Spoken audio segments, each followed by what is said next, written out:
আচ্ছা, আমরা তাহলে জিওমেট্রিক্যাল কনস্ট্রাকশনে প্লেন ফিগার যেগুলো আমাদের করার সেগুলো করে নিলাম। এখন আমরা চলে আসছি কার্ভ এন্ড কনিক্সে। তো আমরা দেখো আমাদের সার্ভেয়ারে বিভিন্ন ধরনের কার্ভ ড্রয়িং করতে হয় আমাদের কাজের সুবিধার জন্য, কারণ আমাদের তো রোডের ড্রয়িং করতে হয়, আমাদের বিল্ডিং ড্রয়িং করতে হয়, সমস্ত কিছু ড্রয়িং করতে হয়। তো সেখানে বিভিন্ন ধরনের কার্ভ ইউজ করা হয়। তো আমরা দুটো ধরনের কার্ভ সম্পর্কে আমরা আজকে ড্রয়িং করব বা পর্যালোচনা করব। এক নম্বর হচ্ছে এলিপস এবং দু নম্বর হচ্ছে প্যারাবোলা। এই দুটো কার্ভ সম্পর্কে আমরা কিভাবে ড্রয়িং করতে হয় জানবো। তো এখন প্রথমেই আসি আমরা এই এলিপস এবং প্যারাবোলাটা পেলাম কোথা থেকে। অর্থাৎ এই কনিক্স এর লেখা আছে, দেখো কোণ, আমরা প্রত্যেকেই জেনেছি কোণ মানে হচ্ছে শঙ্কু। তো দেখো এই একটি কোণ,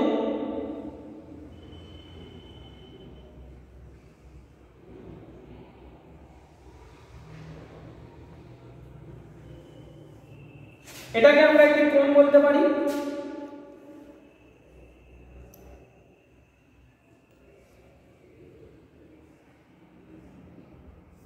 দেখো এটা হচ্ছে সেন্টার পয়েন্ট, আমরা এটাকে সেন্টার অ্যাক্সিস বলি।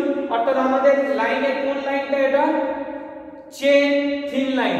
লাইন যখন পড়িয়েছিলাম মনে আছে, দেখবে ভালো করে, এটা চেন থিন লাইন কি প্রকাশ করা হয়, সেন্টার লাইন। তাহলে এটা আমার সেন্টার লাইন, আর এটাকে আমরা বলছি, এই পয়েন্টটাকে বলছি অ্যাপেক্স পয়েন্ট, এই পয়েন্টটাকে বলছি অ্যাপেক্স অর্থাৎ শীর্ষবিন্দু, এই এজ গুলোকে বলছি স্ল্যান্ট এজ,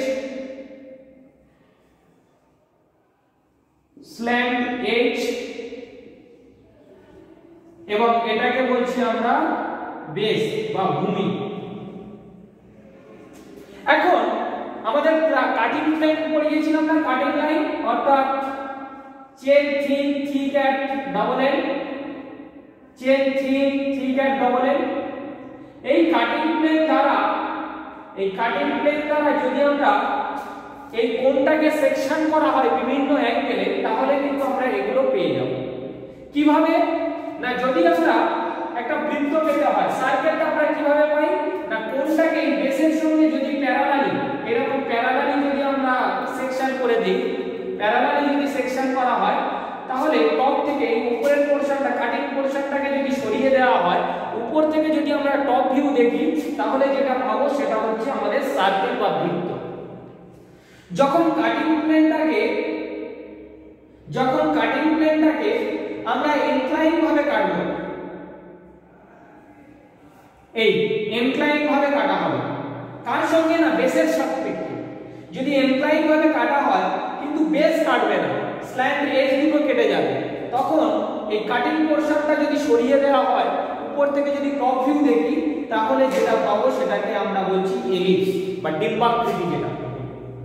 এখন এই কাটিং প্লেনটাকে ইনক্লাইন দিয়ে কাটবো সেন্টার অ্যাক্সিসের সঙ্গে, বাট বেস কেটে বেরিয়ে যাবে, এমন ভাবে কাটা হবে যেখান থেকে বেস কাটে। এই অবস্থায় যদি আমরা উপর থেকে ভিউটাকে দেখি, তাহলে যেটা পাবো সেটাকে আমরা বলছি প্যারাবোলা।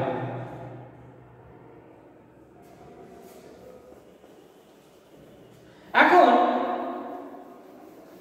এই এলিপস এবং প্যারাবোলা আমরা কিভাবে করব, আমাদের দুটো প্রসেস। দেখো আমরা এলিপস এবং প্যারাবোলার এসেন্ট্রিসিটি বের করব। তো এসেন্ট্রিসিটি বের করতে গেলে আমার তিনটে জিনিস, একটা হচ্ছে ডাইরেক্ট্রিস, অর্থাৎ এক্স ওয়াই ভার্টিক্যাল লাইন অঙ্কন করলাম, এই ভার্টিক্যাল লাইনের উপর যে কোনো জায়গায় একটি পয়েন্ট অঙ্কন করলাম, এটাকে মনে করলাম সি, এটা হচ্ছে ডাইরেক্ট্রিস, এটা ডাইরেক্ট্রিস। এই ডাইরেক্ট্রিস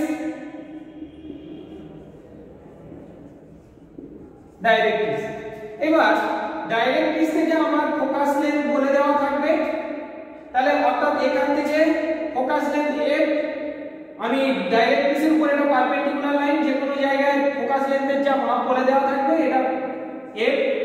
এই ফোকাস লেন্থ এবং ডাইরেক্ট্রিসের মাঝে আমার ভার্টেক্সের অবস্থান থাকে ভি, ভির অবস্থান কোথায় হবে না যদি আমার মিডলে হয় অর্থাৎ ডাইরেক্ট্রিক্স এবং ফোকাস লেন্থের মাঝে যদি ভার্টেক্সের অবস্থান হয় তাহলে আমার এসেন্ট্রিসিটি ইকুয়াল টু আমরা জানি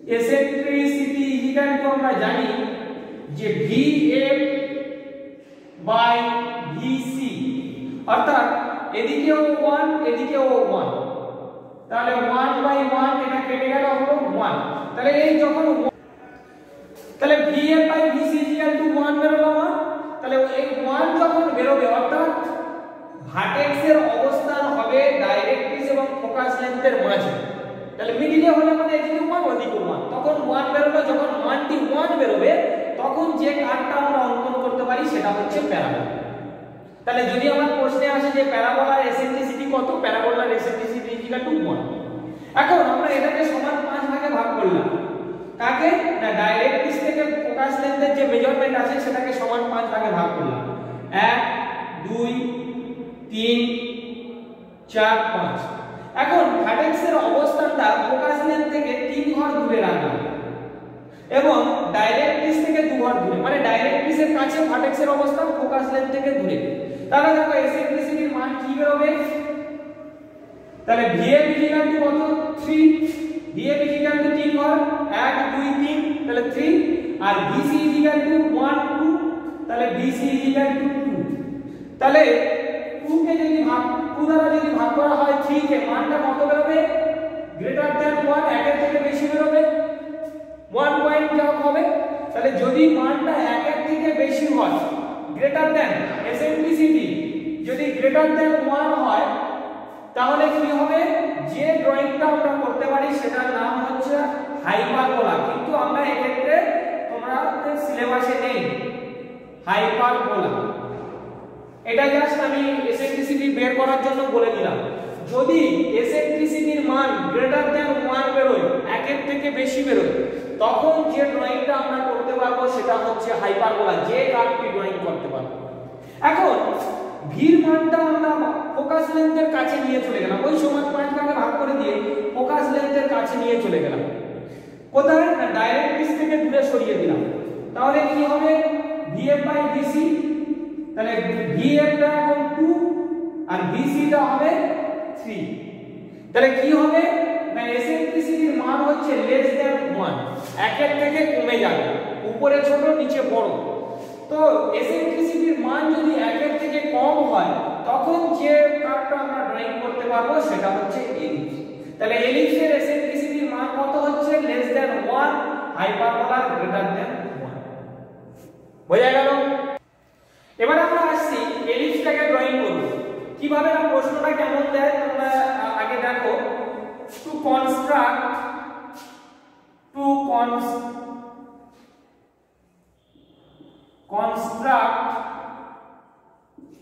an ellipse where major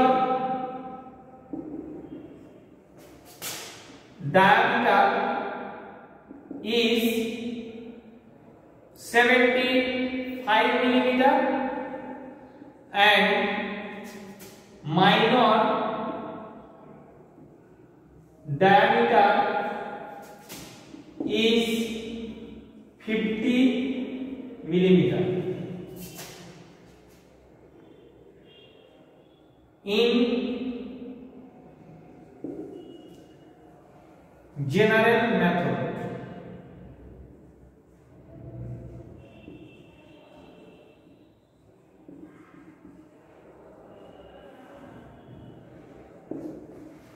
তাহলে আমরা এখন এলিপসটা তৈরি করব ইন জেনারেল মেথড কিভাবে না যেখানে বলে দিয়েছে দেখো major diameter 75 millimetre and minor diameter is 50 millimetre মানে দুটো ডায়ামিটারের মাপ শুধু করে দিয়েছে আমাদের এলিপসটাকে তৈরি করতে হবে তো কিভাবে তৈরি করব প্রথম আমাদের যে মেজর ডায়ামিটার বলে দিয়েছে মেজর ডায়ামিটারে 75 সেন্টিমিটার তো 75 সেন্টিমিটার আমরা যে যদি একটা বৃত্ত অঙ্কন করতে হয় আমরা কিসের মাপ নিয়ে করি না রেডিয়াস ডায়ামিটার মানে হচ্ছে ব্যাস আর রেডিয়াস মানে হচ্ছে ব্যাসার্ধ তাহলে ব্যাসের অর্ধেক ব্যাসার্ধ আমাদের মেজারমেন্টটা বলে দিয়েছে কার না ডায়ামিটার ব্যাসের মাপ এটা কত বলে দিয়েছে 75 তাহলে 75 এর অর্ধেক কত হবে 37.5 75 বাই 2 37.5 তাহলে আমরা 37.5 মিলিমিটারের মেজারমেন্ট নিয়ে যে কোনো একটি জায়গায় একটি পয়েন্ট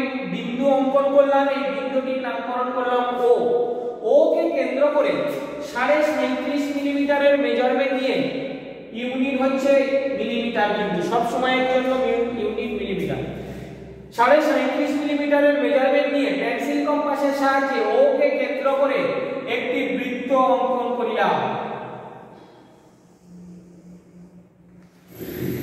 সেম আমাদের মাইনর ডায়ামিটারের বলে দিয়েছে একটা মেজর একটা মাইনর মাইনরটা কত বলে দিয়েছে আমাদের 50 মিলিমিটার তাহলে এর অর্ধেক কত হবে 25 মিলিমিটার এই 25 মিলিমিটারের মেজারমেন্ট নিয়ে ওই একই ও পয়েন্টকে কেন্দ্র করে আমরা একটি ছোট বৃত্ত অঙ্কন করিলাম তাহলে একটি বড় বৃত্ত অঙ্কন করিলাম একটি ছোট বৃত্ত অঙ্কন করিলাম এখন একটি বৃত্তের কেন্দ্রে বৃত্তটি কত ডিগ্রি টোটাল বৃত্তের 360 ডিগ্রি এই বৃত্তটিকে আমার সমান 12টি ভাগে ভাগ করতে হবে কিভাবে সমান 12টি ভাগে ভাগ করব আমরা দেখো তোমাদের কাছে দুটো সেট স্কয়ার আছে টেকনিক্যাল প্রসেসে আমরা কত তাড়াতাড়ি এই বৃত্তটিকে সমান 12টি ভাগে ভাগ করতে পারি দেখো তাহলে নিচে একটি প্রথম আমরা বেস লাইন টেনে নিলাম এই বড় বৃত্তের তলায় একটি বেস লাইন টেনে নিলাম এই বেস লাইনের উপর এই সেট স্কয়ারটিকে পারপেন্ডিকুলার ভাবে বসিয়ে দিলাম তাহলে যদি পারপেন্ডিকুলার ভাবে বসিয়ে দিই তাহলে এখান থেকে এই সেন্টার থেকে একটি ভার্টিক্যাল লাইন পেয়ে যাব তাহলে আমার বৃত্তটি দুটো ভাগে বিভক্ত হয়ে গেল তাহলে এটা একটি সরলরেখা সরলকোণ কত ডিগ্রি হয় 180 ডিগ্রি তাহলে এদিকে 180 এদিকে 180 এখন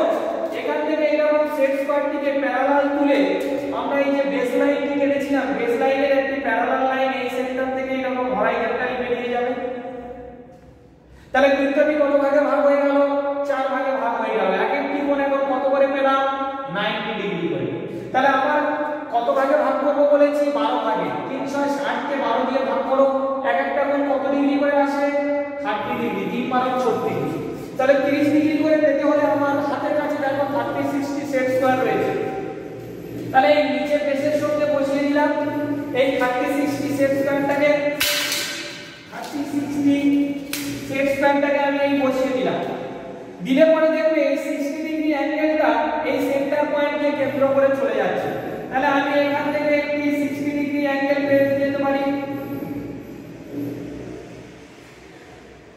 এই একটি 60 ডিগ্রি অ্যাঙ্গেল কেটে নিতে পারি এখান থেকে এদিক থেকে এই 30 ডিগ্রি অ্যাঙ্গেলের সাহায্যে এখান থেকে একটি 30 ডিগ্রি অ্যাঙ্গেল আমরা কেটে নিতে পারি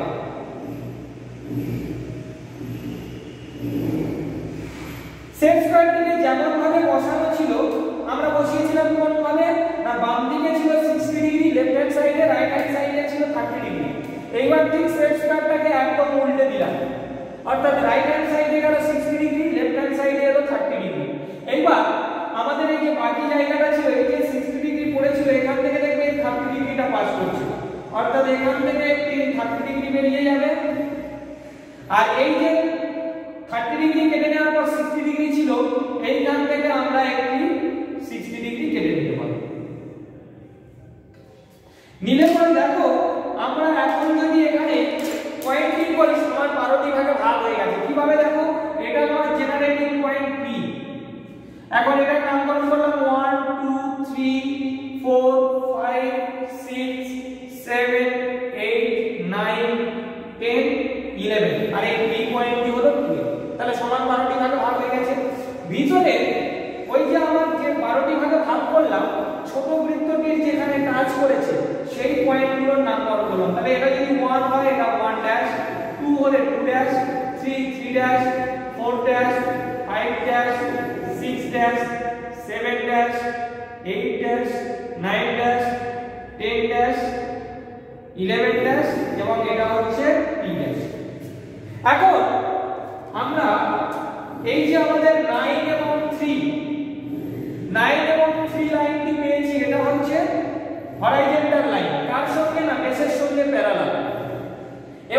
P এবং 6 এটা হচ্ছে পারপেন্ডিকুলার কার না নিচের বেসের সঙ্গে। এখন এই P6 এর পারপেন্ডিকুলার যে লাইনটি রয়েছে এর প্যারালাল লাইন আমরা প্রত্যেকটা থেকে তুলব। কোথা থেকে না আমাদের 1 থেকেও পারপেন্ডিকুলার লাইন তুলব একটি, 5 থেকে একটি পারপেন্ডিকুলার লাইন নিচের দিকে নামবে, 2 থেকে একটি পারপেন্ডিকুলার লাইন উপরের দিকে উঠবে, 4 থেকে একটি পারপেন্ডিকুলার লাইন নিচের দিকে নামবে। এগুলো সব কার সঙ্গে প্যারালাল না P6 এর সঙ্গে। সেম অপর সাইডে লেফট হ্যান্ড সাইডের দিকে 7 থেকে একটি পারপেন্ডিকুলার লাইন নামবে, 11 থেকে একটি পারপেন্ডিকুলার লাইন উপরের দিকে উঠবে, 10 থেকে একটি পারপেন্ডিকুলার লাইন উপরের দিকে উঠবে এবং 8 থেকে একটি পারপেন্ডিকুলার লাইন নিচের দিকে নামবে। এখন যে পারপেন্ডিকুলার লাইনগুলো আমরা নিচ থেকে উপরের দিকে তুললাম বা উপর থেকে নিচের দিকে নামালাম, এখন 9 3 যে বেসের সঙ্গে হরাইজন্টাল লাইনটা রয়েছে যেটা সেন্টার পয়েন্ট, দুটো বৃত্তের যে সেন্টার লাইন, এই সেন্টার লাইনের প্যারালাল লাইন আমরা এই ছোট যে বৃত্তটি পেয়েছি যেখানে টাচ করেছে সেখান থেকে আমরা হরাইজন্টাল লাইনগুলো এখন টানব। দেখো 10 ড্যাশ থেকে হরাইজন্টাল লাইনটা চলে আসবে, এসে কার সঙ্গে মিশবে না 10 পয়েন্ট থেকে যে ভার্টিক্যাল লাইনটা উঠেছে এইটি যে জায়গায় ছেদ করলো দুটো পয়েন্ট, এটি একটি নতুন পয়েন্ট, এটার নামকরণ করলাম 10 1 ড্যাশ। এখন সেম 11 থেকে হরাইজন্টাল লাইন আসবে এবং এই 11 থেকে যে পারপেন্ডিকুলার লাইনটা উঠেছে এর আগে এই জায়গায় ছেদ করবে।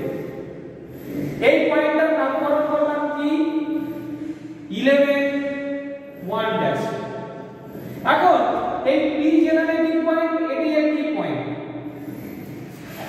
1 থেকে পারপেন্ডিকুলার লাইন উঠেছে, এখন 1 ড্যাশ থেকে হরাইজন্টাল লাইন চলে গেল, এরা যেখানে ছেদ করলো এই পয়েন্টটার নামকরণ করলাম 1 1 ড্যাশ। 2 ড্যাশ থেকে হরাইজন্টাল লাইন চলে গেল এবং 2 থেকে পারপেন্ডিকুলার লাইন উঠেছে যেখানে ছেদ করলো এটার নামকরণ করলাম 2 1 ড্যাশ। 3 একটি জেনারেটিং পয়েন্ট, এদিকে 3 একটি জেনারেটিং পয়েন্ট, 4 থেকে পারপেন্ডিকুলার লাইন, 4 ড্যাশ থেকে হরাইজন্টাল লাইন, এরা যেখানে ছেদ করলো এই পয়েন্টটার নামকরণ করলাম 4 1 ড্যাশ। 5 থেকে পারপেন্ডিকুলার লাইন, 5 ড্যাশ থেকে হরাইজন্টাল লাইন টানলাম যেখানে ছেদ করলো এটার নামকরণ করলাম 5 1 ড্যাশ। 6 ড্যাশ একটি জেনারেটিং পয়েন্ট, 7 ড্যাশ থেকে হরাইজন্টাল লাইন, এটি গিয়ে 7 ড্যাশে যেখানে টাচ করলো এটা 7 1 ড্যাশ। আর 8 ড্যাশ থেকে সেম টানলাম এখানে যেটা পয়েন্ট এটা 8 1 ড্যাশ, আর এদিকে 9 টি হচ্ছে জেনারেটিং পয়েন্ট। তাহলে যে পয়েন্টগুলো পেলাম এই পয়েন্টগুলোকে যদি যুক্ত করি তাহলে আমরা এলিপস বা উপবৃত্ত পেয়ে যাব।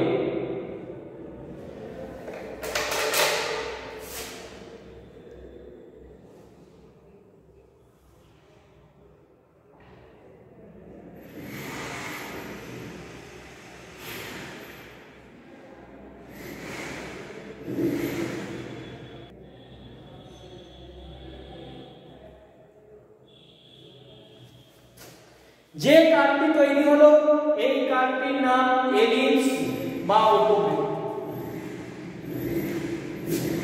আসো প্যারাবোলা ড্রয়িং করি।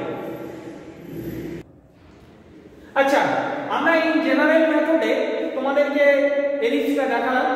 এবার একটু যেহেতু আমরা এসেন্ট্রিসিটি নিয়ে একটু আগেই পড়াশোনা করলাম, তো সুতরাং প্যারাবোলাটা তৈরি করি, চলো এসেন্ট্রিসিটি দিয়ে আমরা প্যারাবোলাটা তৈরি করে দেখি কেমন ভাবে আমাদের প্যারাবোলা তৈরি করা যায়। তো আমাদের প্রশ্নটা কেমন থাকে আমরা তোমাদের প্রশ্নটা একটু দেখাচ্ছি। Two construct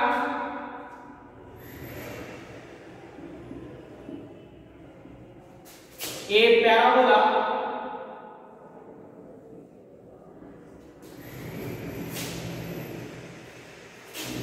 where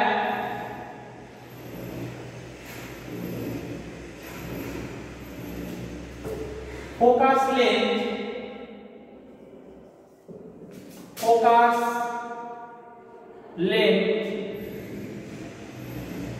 from the directrix is 50 millimeter।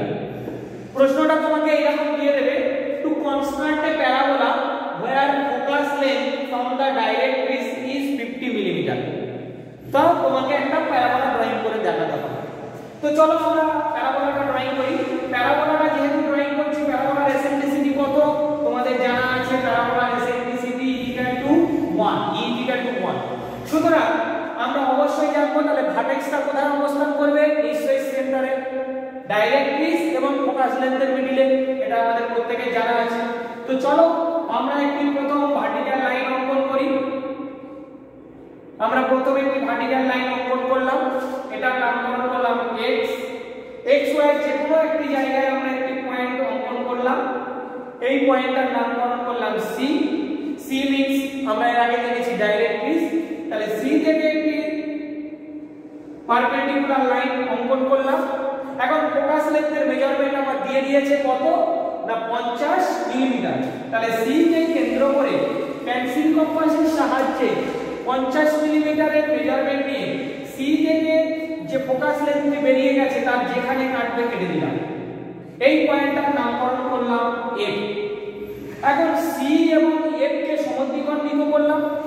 c f কে সমদ্বিখণ্ডিত করলাম। সমদ্বিখণ্ডিত কিভাবে করে এর আগেও জেনেছি। c থেকে f এর মান পর্যন্ত বা f এর থেকে একটু ছোট বা অর্ধেকের বেশি মান নিয়ে আমরা যদি উভয় দিকে বৃত্তচাপ অঙ্কন করি তাহলে এটা আমরা সমদ্বিখণ্ডিত হয়ে যাবে। তাহলে এই যে সমদ্বিখণ্ডকটা পেলাম, এই পয়েন্টটা পেয়ে গেলাম কি না v, অর্থাৎ ভার্টেক্স। এখন v থেকে f এর মধ্যে আমার যতগুলি খুশি আমি নিজের মতো করে পয়েন্ট দিতে পারি, 1 2 3 4 5। এই মাপগুলোর কিন্তু নির্দিষ্ট কোনো মেজারমেন্ট নেই। যদি তুমি নির্দিষ্ট মেজারমেন্টে নাও নিতেও পারো, যদি কোনো নির্দিষ্ট মেজারমেন্টে নাও তাও কোনো ভুল হবে না, তোমার নিজের খুশি মতো যতগুলো পয়েন্ট নিতে পারো। তাহলে আমি এখানে নামকরণ করলাম 1 2 3 4 and 5। বাট এটাও মনে রাখতে হবে ফোকাস লেন্থের উপরে যেন কোনো পয়েন্ট না নেওয়া হয় এবং ভার্টেক্সের উপরে যেন কোনো পয়েন্ট না নেওয়া হয়, ভার্টেক্স এবং ফোকাস লেন্থের মাঝে নেই। এখন এই ভার্টেক্সের পরে আমরা যে 1 পয়েন্টটি নিয়েছি, এই 1 পয়েন্ট থেকে একটি ভার্টিক্যাল লাইন উভয় দিকে আমরা কল্পনা করব। উভয় দিকে একটি ভার্টিক্যাল লাইন কল্পনা করলাম, অঙ্কন করলাম। এই ভার্টিক্যাল লাইনটি কার সঙ্গে প্যারালাল না আগে যে ডাইরেক্ট্রিক্স xy যে ডাইরেক্ট্রিক্স টেনেছিলাম সেই লাইনের আমরা প্যারালাল টেনে নেব। সেম অনুরূপভাবে 2 থেকেও একটি পারপেন্ডিকুলার লাইন আমরা উভয় দিকে টেনে নিলাম। 3 থেকেও একটি পারপেন্ডিকুলার লাইন টেনে নিলাম। 4 থেকে আমরা পারপেন্ডিকুলার লাইন টেনে নিলাম এবং 5 থেকেও আমরা পারপেন্ডিকুলার লাইন টেনে নিলাম। আমাদের লাইনটি ক্রমে ক্রমে বৃদ্ধি হয়ে গেছে। তো দেখো এবার f কে কেন্দ্র করে অর্থাৎ ফোকাস লেন্থকে কেন্দ্র করে পেন্সিল কম্পাসের সাহায্যে ফোকাস লেন্থকে কেন্দ্র করে c 1 পয়েন্টের মেজারমেন্ট নিয়ে, কাকে বললাম ভালো করে শোনো, c পয়েন্ট 1 পয়েন্ট c1 এর মেজারমেন্ট নিয়ে f কে ফোকাস লেন্থকে কেন্দ্র করে 1 থেকে যে পারপেন্ডিকুলার লাইনটি উভয় দিকে পাস করেছে তার যেখানে কাটবে কেটে দিলাম। সেম অনুরূপভাবে c2 পয়েন্টকে কেন্দ্র করে c2 পয়েন্টের মেজারমেন্ট নিয়ে ফোকাস লেন্থকে ওই একই ফোকাস লেন্থকে কেন্দ্র করে f কে কেন্দ্র করে 2 থেকে যে লাইনটি উভয় দিকে পাস করেছে তার যেখানে কাটবে কাটিয়ে দিলাম। সেম c3 পয়েন্টের মেজারমেন্ট নিয়ে ফোকাস লেন্থকে কেন্দ্র করে 3 থেকে যে লাইনটি উভয় দিকে পাস করেছে তার যেখানে কাটবে কেটে দিলাম। অনুরূপভাবে c4 এর মেজারমেন্ট নিয়ে f কে কেন্দ্র করে একই উভয় দিকে কেটে দিলাম। c5 এর মেজারমেন্ট নিয়ে f কে কেন্দ্র করে 5 থেকে যে লাইনটি উভয় দিকে পাস করেছে কেটে দিলাম। এখন এই পয়েন্টগুলোর নামকরণ করলাম, এটা p, এটা p1, এটা q, এটা q1, এটা m1, o1, p হয়ে গেছে m1। এখন নতুন যে পয়েন্টগুলো পেলাম এই পয়েন্টগুলোকে যদি আমরা যুক্ত করি তাহলে আমাদের কার্ভটা পেয়ে যাব। যে কার্ভটি পাবো অবশ্যই সেই কার্ভটি ভার্টেক্স লাইনকে টাচ করে চলে যাবে, ভার্টেক্স পয়েন্টকে। তাহলে দেখো আমি এখন যুক্ত করছি নতুন যে পয়েন্টগুলো পেলাম N O M Q P হয়ে ভার্টেক্স থেকে আমার P1 Q1 N1 O1 এবং N1 এই যে কার্ভটি পেলাম এই কার্ভটির নাম হচ্ছে প্যারাবোলা। প্রত্যেকে আশা করি সবাই বুঝতে পেরেছো যা পড়া।